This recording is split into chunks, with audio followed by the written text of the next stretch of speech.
right, hello, thank you, and welcome back after the lunch break. Uh, just first information, Tomáš Žíbek just let us know that he's unfortunately not able to make it today, so we're just going to be four of us in this panel. But we have you, and I hope you have a lot of questions prepared for the panel as well.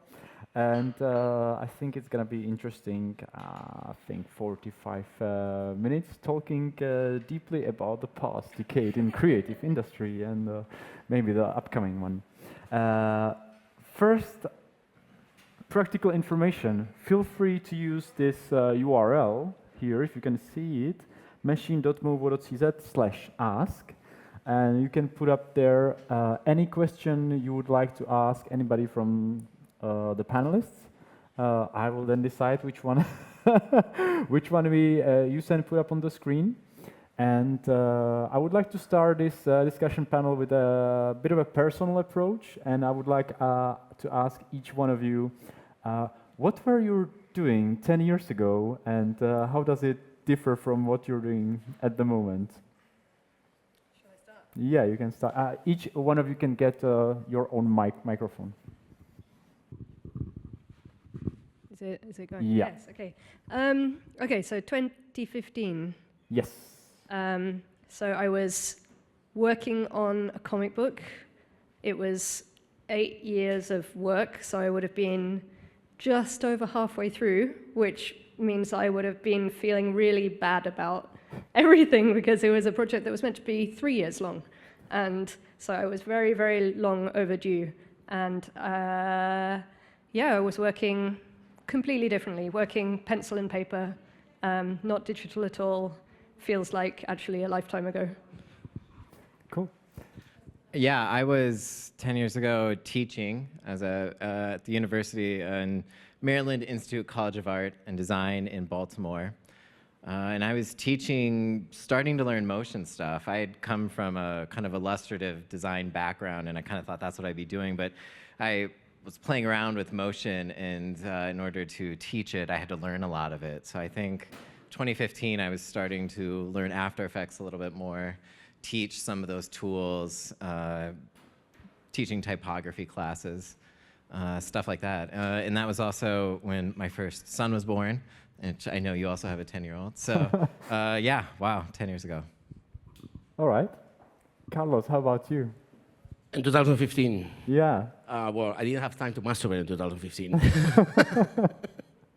I was working in the branding and marketing of the Olympics, the Summer Olympics, the presidential elections, doing F5, teaching at NYU.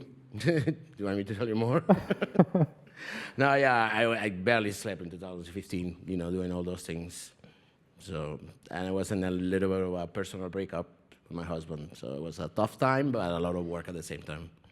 All right. Thank you very much. Yeah. What I would say, a very interesting decade now passed behind us, to say the least.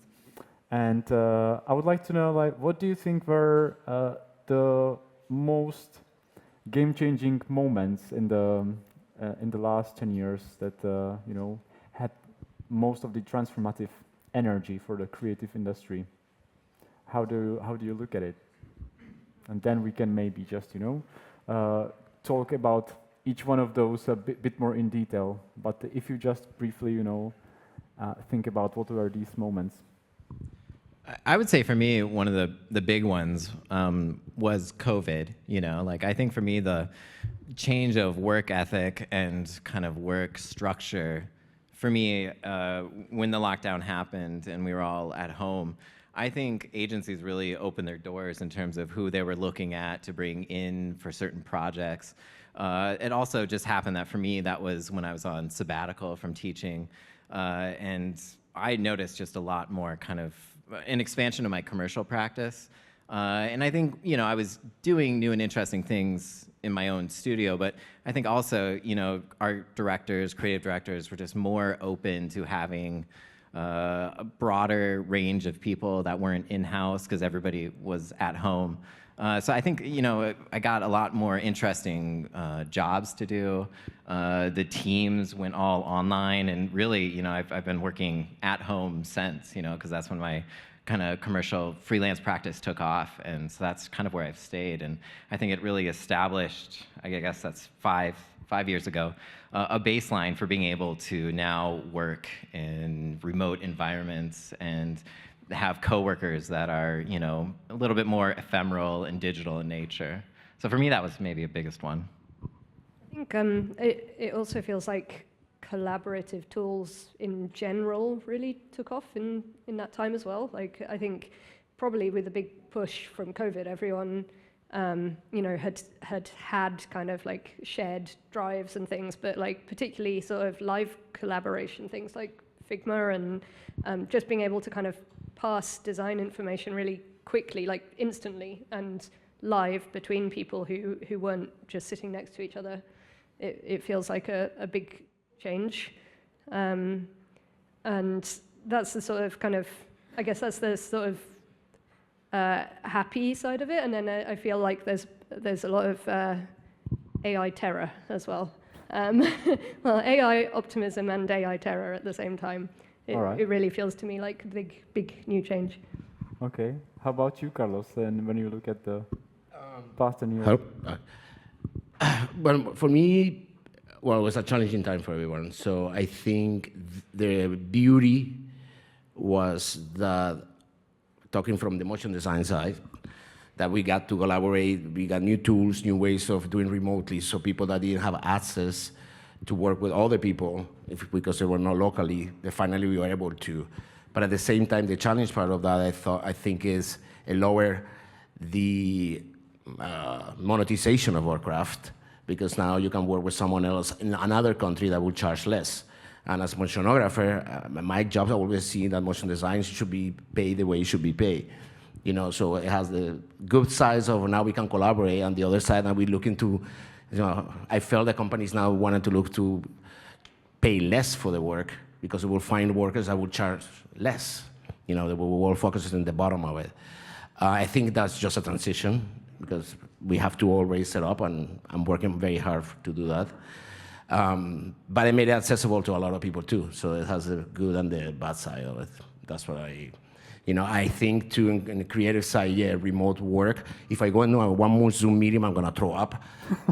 So I can't, because smelling people, being in the same room, feeling the energy, brainstorming together, nothing can do that over Zoom and a remote thing. So I'm missing that part, Yeah, I think this is something that, like, I've done a bit of teaching as well, and it's particularly in that sort of environment that it feels like it's so much more valuable to be in a room together, actually. Like, when I've had days of, I used to teach architecture, and when I've had kind of days that are 15 half-hour tutorials, like on a Zoom call, like back to back, it feels so much harder to kind of like judge someone's mood, like particularly with students. So often it's about kind of imparting skills and knowledge, but it's also about getting a sense of where they are emotionally in that kind of work that they're doing. And it's really important to be in the room with someone to get a sense of kind of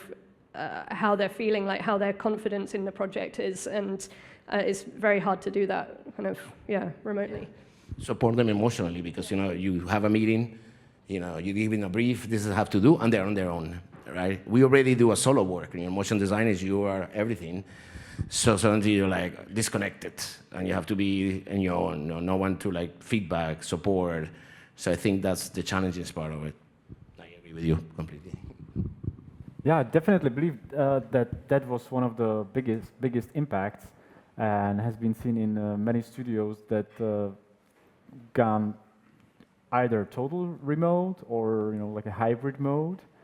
Do you think there is a way that things would get back to where they were before, that you would really have like just studios with people that needs to come, like every day sit with everybody behind computers at one place, or do you think that we're never gonna have this again? Or do you know like of outlets that still prefer and are keeping this running?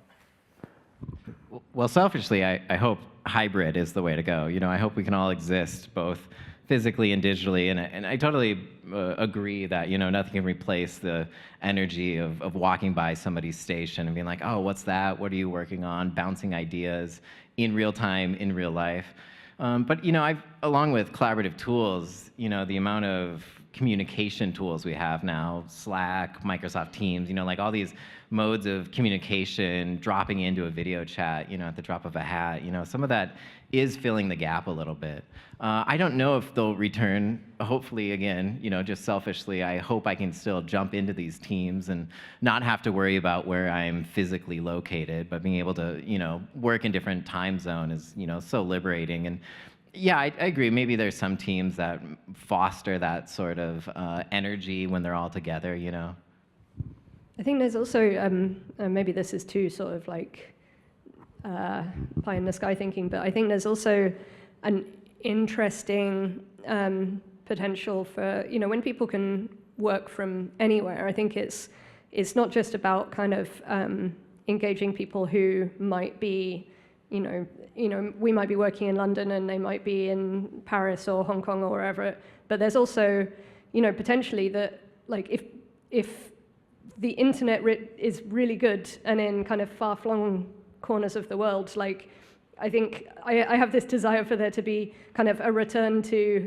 like the countryside for the kind of tech worker and the design worker as well. Like, you don't have to be in London. You could be kind of wherever. You could be in, the Highlands of Scotland and doing your work. And, we've seen with kind of progressive kind of technological change, this sort of concentration of people into the cities.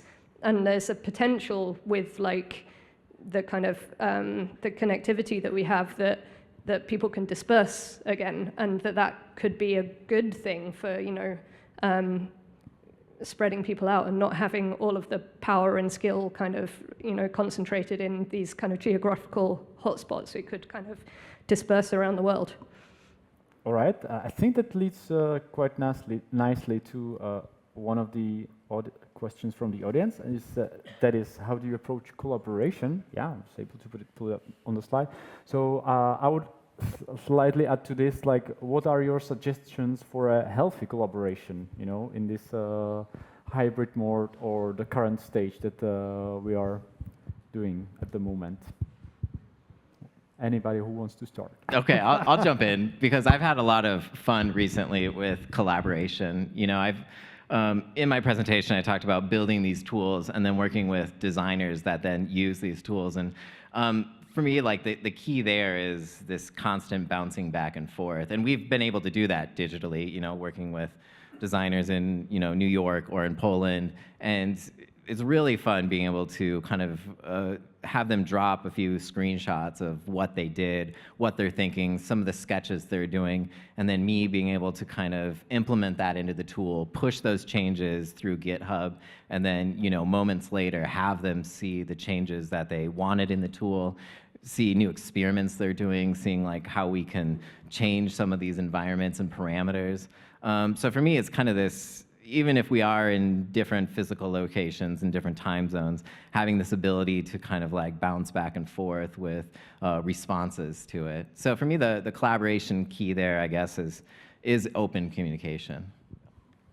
Yeah, that's good. Thank you. Trace last. Yeah, I feel like also there's a kind of key to collaboration, which is to do with the kind of separation and overlap of skill sets. Like it feels to me like when you have a really good team, it's to do with I know that this bit I can handle really well, but I have no idea how to do that next bit. And there needs to be sort of this nice little overlap of understanding between like what you do and what they do, so that you both kind of understand each other. You understand your area really well, and you understand enough of the next person's area a little bit, so that you're not kind of stepping on what they do, and you're not trying to do it for them, but you know like what's possible. And so I think that's when it kind of works really well, is when that kind of the separation and the overlap of the skills is really good. And I think, you know, at Liquid City, it often works really beautifully because we've got kind of like a shared background, but then kind of the different areas of work that we do are quite separate. So I'm always on art and concept side, and Jasper is our technical director, and he has nearly the same background as me, but he's more on technical side. So we've got this kind of shared basis of kind of art and design and architecture and spatial understanding, but we, you know, our spheres are different so that we can like hand over between each other really nicely. Mm-hmm. Well, collaboration, how do you approach collaboration? Presential or virtual? Because that's very two different ways of doing it, right? I think now that we're working in this hybrid, what I try to do with my team using Slack is not just collaborating, oh, we have the project and he does the color correction and the other one does the editing, is that the editor guy teaches the color corrector how to edit. You know, that's the environment. I always tell everybody in my organization that we are a teaching department, and that's been a challenge, how we keep teaching each other and learning from each other when we're just not focusing on the project. So we created the way we approach collaboration. I made myself sure that we have a Zoom meeting with the group. If I feel that one of the person is not feeling well, to meet with them and figure out how they're feeling and about, you know, the scary thing about doing this new project. We play games in Slack. We have in Slack channels like every morning I call it a UI UX game. Check emotionographer if you have mistakes. I'm always the idiot that finds them, right? So I don't know why. So we play those games, you know, so people get together doing something else, you know, like not just the work, playing games, and to try to have that fun environment, right? That where we pass on our knowledge and pass on our stress, our emotions, and not just focusing on the work. I would maybe add on this one, there was one of the questions, not sure if I just quickly find it, but it was about client work, and I wondered if you think that there was a big shift or any shift, you know, like with dealing with the client or like the client's expectations, that if these by any chance have changed during the past 10 years? Or are the clients still dealing with the same problems and coming with the same demands? Why would you looking at me? I'm the most nervous here in my pants, and they look at me. I cannot talk properly about that because you are my clients. The community belongs to you, so I don't have. But because I'm so involved with the studio owners, motion designers, and the struggles of them, I think the clients lately what they want is more for less. Right now they're like demanding more. I think too, which is a wonderful thing too. The clients have had. Because if I go to one more party and I say I'm a motion designer, and they say, "What is that?" I'm gonna cut my wrist. So I think there's now a more educated client, so they know exactly what they want because they're more educated. And so I think for me the most challenging thing I hear from the studio owners is the client wanted to do more with less. The other side from the motion designer is having work-life balance. Right, and that, depending of the age of the person, gives me the willy. So that's what I. Do you think? I'm interested in whether you think that people want more for less because people need more. Like, do you think it's that our current culture feels like it wants to produce more stuff, or do you think it's because they have less money? Great question. I think is, you know, motion design right now with the immediacy of social media has become short clips, right? They want it fast and fine. They think that are cheap, you know, and the motion designer, at the end, we're doing a craft, right? Whatever you do as a motion designer, I'm gonna say in my presentation, it's a personal work, you know, even as a designer. So the fact that, oh, it's gonna go immediately and 30 seconds later it's gone, they don't wanna pay for it, you know, like even though it took 8 hours or 2 days to do, right? But no, they wanted it fast, rapid, I'm selling this for that, You know, so I think it's both sides we're struggling with, or they are struggling with it. Did I answer that question? All right. Yeah, I think so. I think for me, one of the increases in client demands is when I think this goes along with everything that's being said is the speed of things in terms of production. You know, like yeah, they want it, you know, a lot and cheap, but I also think the speed and like everything seems to be an emergency and need to go really quickly. You know, and I'm thinking like, why didn't these project managers plot enough time for these things? You know, like we knew it was coming, and it just feels like everything is on fire. And maybe that's a strategy by project managers to like get them done on time. But for me, the speed just seems like so fast for like when things are coming. And you know, depending on your workflow, you can or cannot accomplish that. And then if you can't, then they're on to somebody else that says that they can. And then your like, you know, ability to just take a breath, you know, is really diminished. Yeah, I think for me, I feel like I find it quite hard to answer the question because I feel like I've had kind of different, you know, I've had different jobs that, you know, have either insulated me or kind of put me in direct contact with client in different kind of sectors. So at Liquid City, we've only been going for 3 years, so it's kind of hard to have kind of seen that much change. But I think there definitely does seem, I think especially because we're kind of, you know, we set up as like a VR, AR focused agency. Well, actually we don't call ourselves an agency, we call ourselves a studio. But it definitely felt like there was more money 3 years ago. Like it felt like we would, you know, we could do a kind of 100-meter long overlay of an entire conference. And, you know, there was kind of, I think it's a symptom of seeing kind of the focus of attention change away from that particular area and towards AI. And I think that there's kind of a shift in attention and money is kind of my perspective.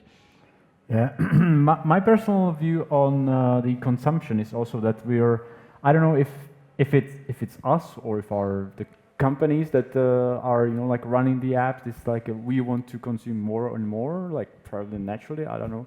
But what I really liked, one of the latest features of Instagram is the ad break. They've included the ad break on the news feed. And I feel like so refreshing because when I see the ad break, okay, I'm quitting the app. So I don't spend like on the continuous scroll, you know, like finding more and more pieces, and I just, you know, leave after 3 posts. Amazing feature. I'm really loving it.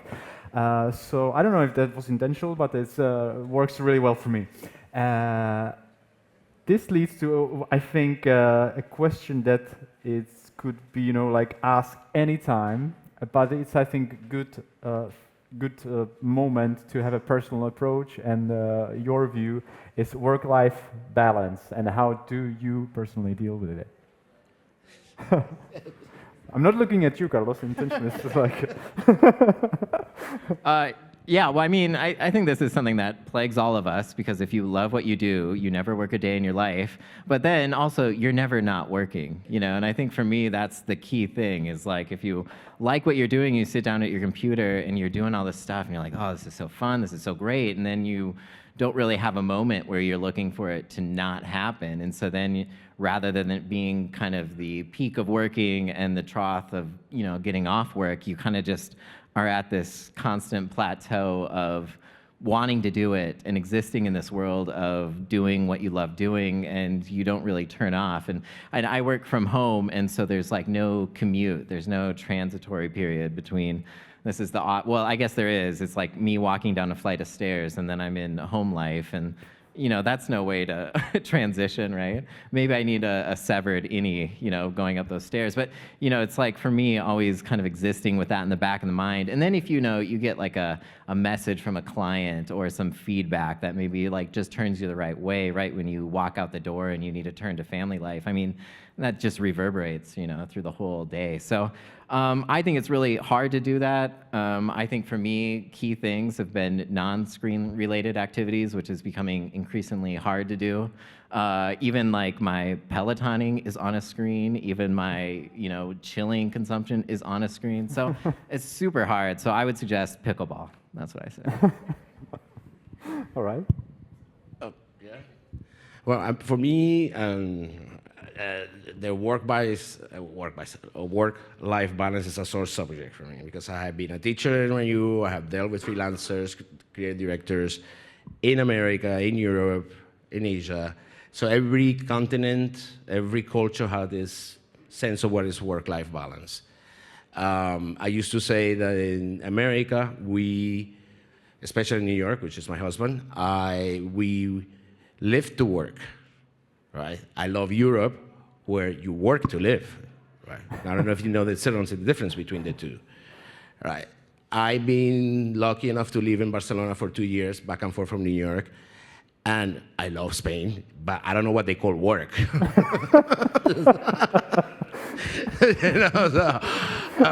That's why I have a particular thing about that. Depends too, this triggers me a lot. As a teacher, I call every generation, oh my God, this generation is the worst than the past. This generation, but this one is 10 times the worst, and I blame social media, right? So right now, I see the younger generation wanting work-life balance from the get-go. They graduate, I want work-life balance. I'm like, are you freaking kidding me? Pick up cables. In your 20s, you learn and party. In your 30s, you earn and party. In your 40s, when you have kids, let's talk about work-life balance. So that's my take on it. It depends. It's a very individual thing, but we are being fed with this. And I agree with you. Do what you love and love what you do. Once you're doing that, you figure out a way what is work-life balance for each individual person. But we're trying to make it a democratized thing. It's evil to work. Because when I hear that, work-life balance, like work is bad and you need to have a work-life balance. No, every culture, everything is all individual for you. What is for you work-life balance? Yeah? This is 2025 is my year of being nice to myself, I've decided. So this is actually going to sound very minor when I actually explain what I mean. But I booked for myself a day off work every 2 months, where I don't have to do anything at all.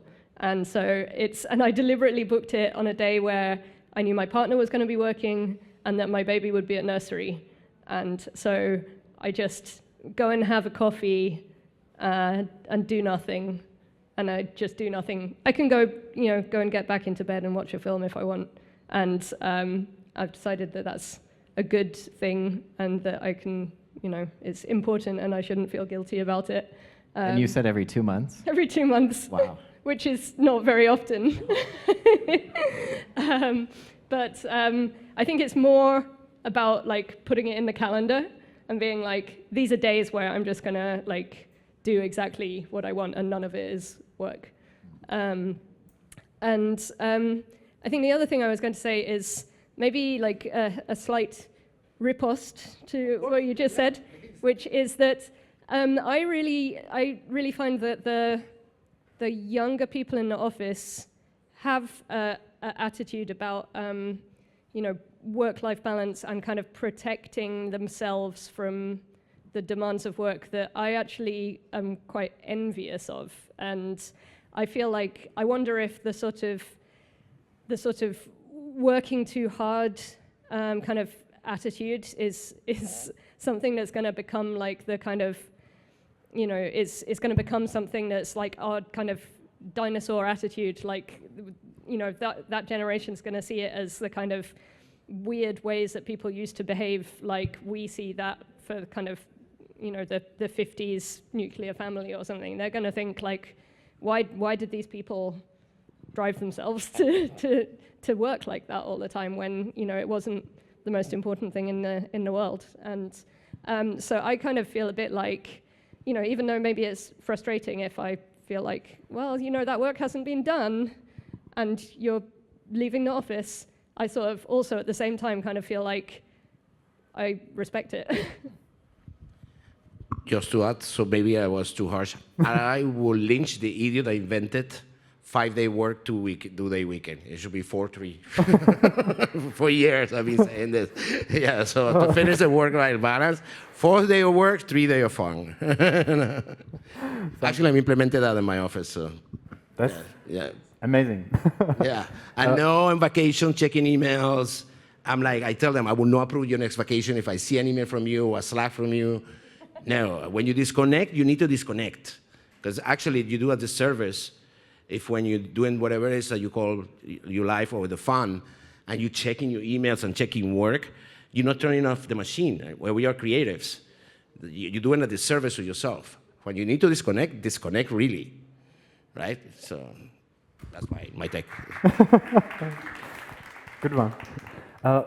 By the way, if anybody wants to join, like with your opinion in the discussion, that's totally fine. And we have microphones, and even like you can ask a question in person. That doesn't have to be just on the screen.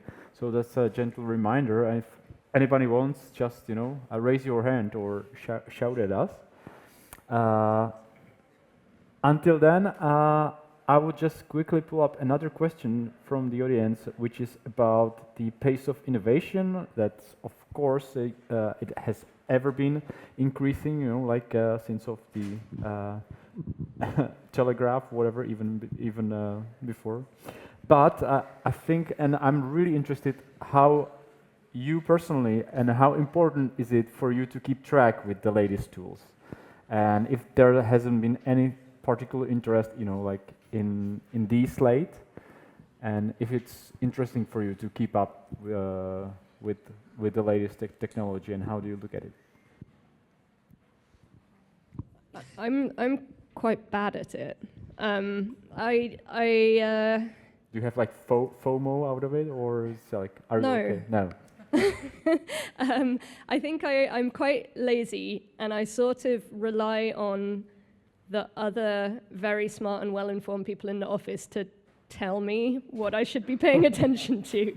And I think it's partly to do with this kind of work-life balance thing. Again, is like I want to do my work and do it really well, and it would be fine if I had an hour that was scheduled in my work time that was for like scrolling the internet and finding out about stuff, but that's not really how my time works.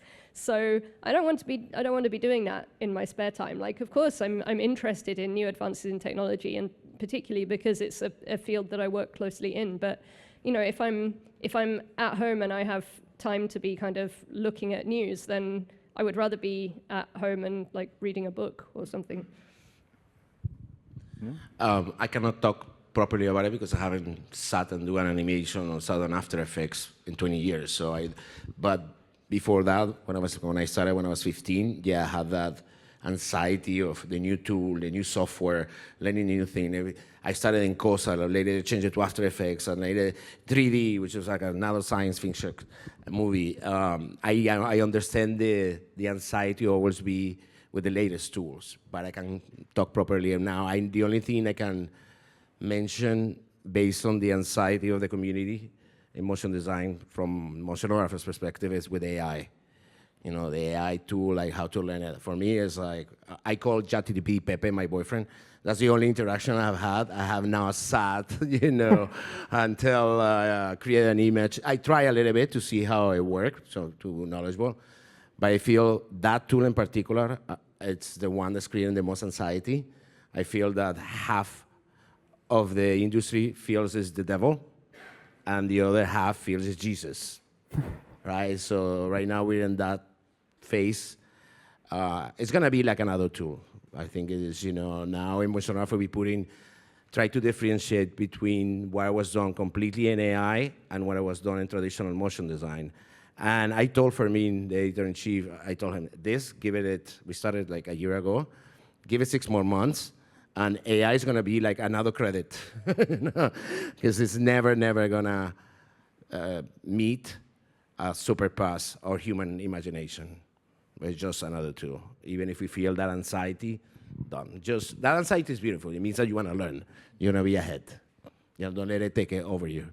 That's what I learned when I was doing it. Yeah, I think keeping up with tools is important. I think I always struggle with it because I have a background of a BA in art where it was like heavily about craft and like really learning a tool and investing yourself and mastering that and doing things over and over again. And and then I kind of brought that forward into all these other areas where it's like, okay, well, I want to learn motion. I need to thoroughly learn everything about this. I need to become a master of it. And I think at some point, I just needed to let that go and realize that, there's so many fields to dip your toes in that you don't have to be a master in all of them. Maybe it's more about, at the end of the day, like executing on a vision. So if it means downloading Cavalry for one thing, then we do that and we watch the tutorials, and there's so much documentation out. So it's something I love to do, but I still struggle with the feeling that like every time I immerse myself in a new area, that I'm totally inadequate in it, and sometimes there's an AI tutorial there or a demo or a prompt you can ask to learn some more of these things, which has been super helpful. But I mean, yeah, it's my list of things I want to learn just gets longer and longer every year, and I never tick them off, So yeah, it's important, but a constant struggle. I feel like though we need you and we also need me in the creative world. Okay, deal. because I think that it is really important, and I think that like people who can turn their hand to anything and have the motivation to kind of keep up and kind of dabble in lots and lots of things have this amazing ability to kind of like connect the dots across all kinds of different kind of tools and technologies. But I think that we also we do need the kind of master craftsman to still be there. I'm not calling myself the master craftsman. I mean, I'm calling myself the lazy kind of one skill person. And I think that my worry is that, if we all become people who can do a bit of everything, then you still need some people who are the sort of kind of deep knowledge raiser on like a particular thing to be able to say, yeah, it's great that you did all of these things, but like this bit of it is not good enough. Like I think we need both of these all the time. Yeah, 100%. I think when I'm being a tourist, in all of these different avenues, as soon as I leave, it's entirely forgotten, and the next time I have to do it, it's the same Google searches over, it's the same prompts, and it like entirely leaves my brain, which is not great and not efficient whatsoever. So like an immersion in a field, totally, I wish we would all have the time to do those things, and maybe there's some sort of time-bending technology ahead of us, but I would love, that level of craft, and I totally appreciate it. Yeah. Right. Now, just a slight question to the direction of the screen. I had a video prepared. If we can put it up on the screen, it's a little bit of a blast from the past that I wanted to share with you. So I hope we have it ready. If not, we can just continue the discussion. But I would like to get it there. Oh yeah. The way we communicate is changing, and we're using way more visuals to communicate, and we're going to in the future.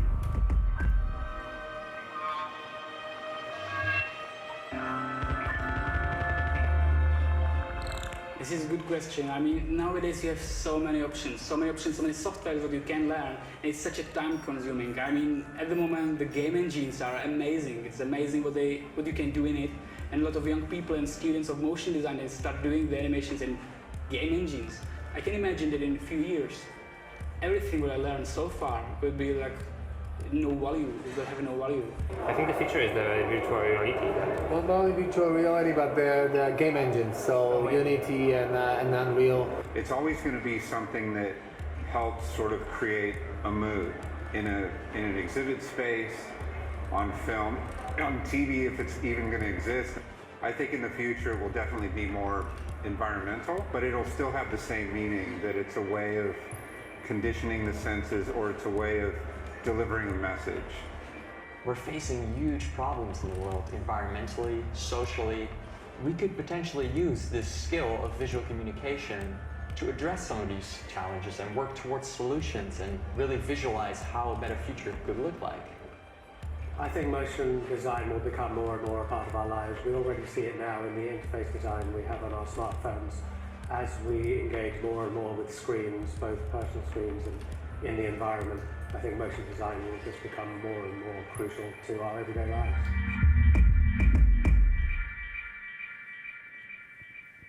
Okay, so that was actually from the very first edition of MOVO from the 2015, when we asked a question of our speakers back then, what is the future of design? Yeah, nobody back then thought of AI, generative AI, and things like that.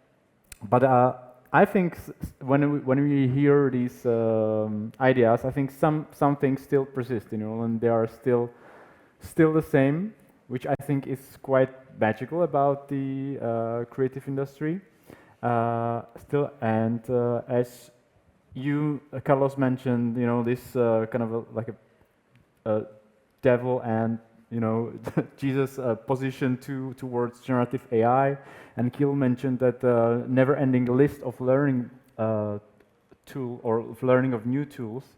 That leads me to just thinking about how all these things relate to the education in the creative industry, and like how this should maybe transform or keep up with everything, so that all the students that want to get into the creative industry can stay relevant and like learn the appropriate things. Is it still the same values, still the same knowledge, or do we need to adapt or do things differently? And what are your opinions on this, on the education process, actually? The future of design or academia? I think academia rather, or like educating new people in the creative industry. I'm sorry, I'm half deaf, I'm half blind, but I smell very well. What? How do you think that the teaching process or education needs to adapt? Well, I was just, I don't know, I feel, but I cannot talk properly about that too because I left academia 10 years ago, but my closest interaction was when I went to CoMotion 2 weeks ago at SCAT, and I got a bad taste in my mouth. And like they're teaching motion designers to follow trends, not challenge them creatively.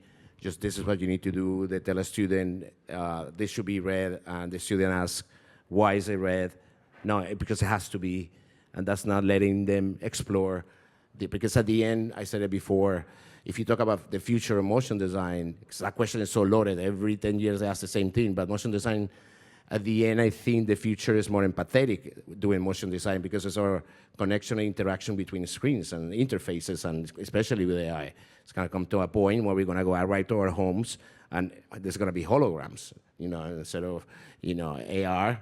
It's going to be like you're going to be interacting with your own home with motion design. So the more empathetic, the future of motion design is making it more empathetic in a human level for me.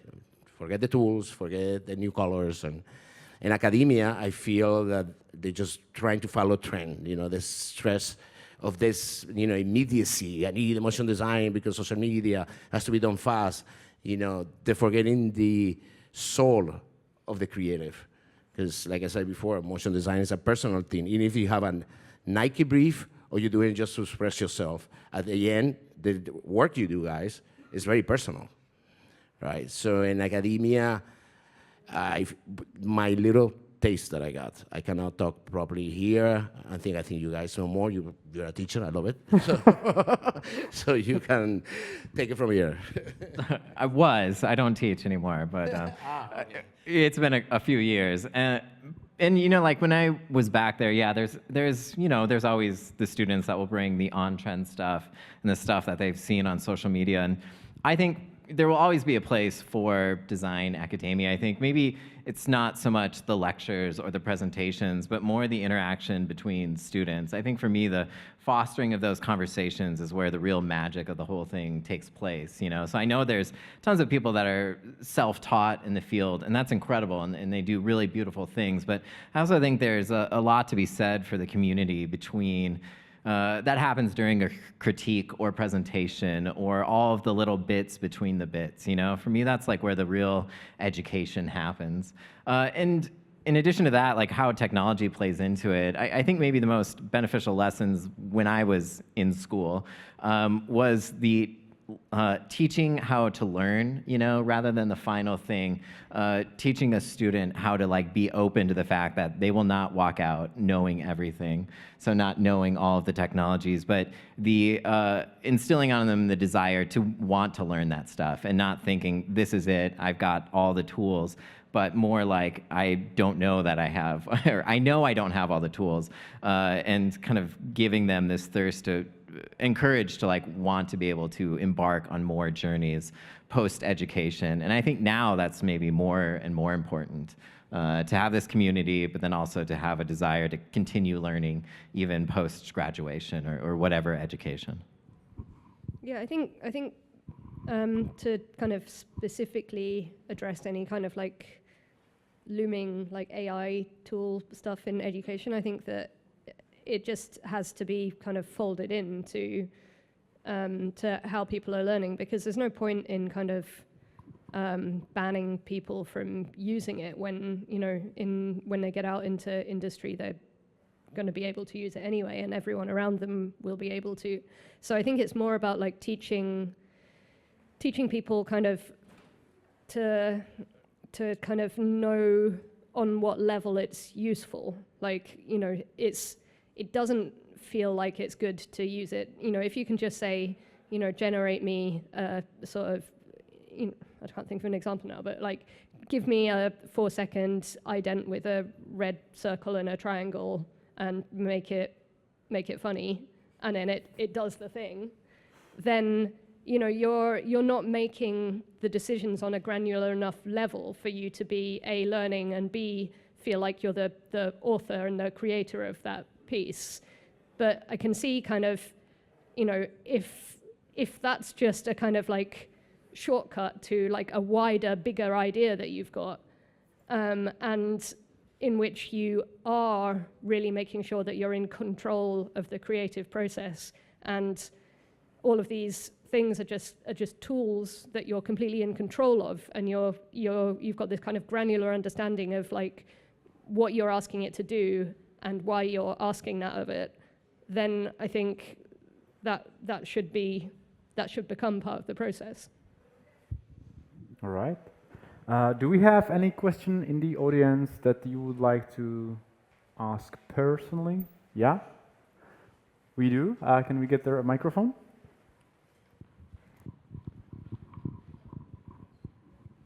Hello. Let me see if I can phrase this properly. Some of the anxieties when you were talking about the work-life balance seem to be big things, bigger than an individual, bigger than the industry maybe. Just curious if you have any thoughts about collective bargaining and unions. Oh, interesting. I couldn't hear it. Okay. The question was about unions. The unions. Yeah. I think I'm pro union, but I don't know what union I could join is the problem. There was a movement, you know, as someone who's come from the architecture industry, there was a movement in the UK, I don't know if it was worldwide, but there was a movement for architects to unionize, which was very, very interesting. And I followed it quite closely, but as someone who is now not in the architecture industry anymore, I'm not quite sure what happened with it and what the benefits would be. But it seems like a very important thing to be able to kind of allow people to be able to kind of collaborate together, to be able to have the kind of collective power to be able to influence decisions that otherwise they're not able to kind of have any say over. You want me to throw the atomic bomb right now about unions? Do you have time to talk about unions? I've been crucified, chased down by unions because of working in corporate America. I worked first in Disney, and the union, I will always feel, oh my God, I'm warm. They put my voodoo doll in the microwave, right? Unions will hate me. And on NBC Universal, the same thing. I believe in unions because what happens when you create unions is some evil force that you need to protect yourself from. Yes, I understand it comes from the 20s, factories, overworked children, all of that. In a creative world, unions, right? Instead of like unions, I think associations is what we need. And Motion has been working on to creating a motion design association, that protect each other, right? Create best practices booklets, helping each other. A union per se, it has a feeling that you have to protect against something evil, right? Something that is bad. Yes, there's place for unions right now, like factories and all that, but in the creative world, I think constrains the creativity instead of protecting it, protecting the employee. I still have to develop more of that. I did even my thesis about that. So there is a place for unions. I don't think for creative world, in my opinion. I think my biggest fear with AI is not so much what it means for a creative working, but more for the larger budgets and the higher ups. And so I think if a collective bargaining approach can somehow help protect against that, then I think for me that's the most kind of protection that I would look for, because I think all this anxiety about jobs and how much will be gone towards AI, for me that comes down to like, well, what can a group of creatives do about that? And maybe for me that's where I would see a benefit for it. But again, I'm just me, so I'll unionize with myself. And all right. Thank you for the question. Thank you for the answers. I think we're going slightly towards the end of the discussion panel, and I would like to end it up with this one, I think, which says, what is your biggest failure and regrets of the past decade? And I would maybe just to cheer it up a bit on this and end up with a light mood. What maybe was your biggest learning from the past decade as well? Based on your biggest failure. What would? No. I feel like this is going to be like one of those kind of things where you go to the interview and you said my biggest weakness is being a perfectionist, because it's basically going to be that. Like my biggest failure was definitely like embarking on a comic book and then going like 3 times over deadline, like taking 8 years instead of 3 years. I think I have a pervasive tendency to overestimate what I can get done in a certain time frame, and I don't think I've learned that lesson. I think for me, there was when I was first started working in the generator and making tools field, I got approached to work on a nationwide campaign service year-end sort of thing, and they had been like using my tool for some of the mock-up stuff, and they asked if I would like come on and help develop this tool, and I said no to it because I think I was too afraid too much. I talked myself out of it, and I think about that going back, and part of me is a little relieved that I didn't embark on that journey, but the other part's kind of has full of regret on like what kind of a failure that would be if it was a failure, So I guess I wish I would have had courage and said yes to that project, even if it did kind of end catastrophistically, because I think there were a lot of things I could have learned there that I could have applied to now. And looking back on it now, and I still think, like, could I have pulled that off? I don't know if I could have at that time, but I still wish I would have said yes just to see what would happen. All right. That's a loaded one. I have 1,000,001 failures in the last decades. But I don't see them as failures. I see them as learning moments, because they made me who I am today. Without those failures, I don't would be here sitting. Regrets, I don't believe in regrets, right? If I think about regret, I will change some decisions I made that I'm still paying for now, right? But I don't regret them because, again, there's no failure. You feel like a failure, but years later, when you see it in hindsight, you are going to notice that failure needed to happen to be where you are at that moment. So that was my spiritual crazy side. Okay, I think that's a great point to end up there. So thank you very much, Anna, Gil, and Carlos, for the panel. Thank you. Thank you.